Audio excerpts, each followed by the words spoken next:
Hello, my name is Jessica Brooks. I am the librarian at Bransfordy Middle School, and this is the first video in a series about how to create citations for a bibliography.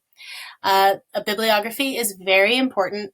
It is the final piece of your research process where you give credit to all of the people and organizations that helped you as you gathered information from articles, from websites, from books, from encyclopedias, and from videos. So our B40 library page has a research tab, and when you click on that research tab, you will find a bibliography help sheet that is always here for you. We'll be referring back to this in the series.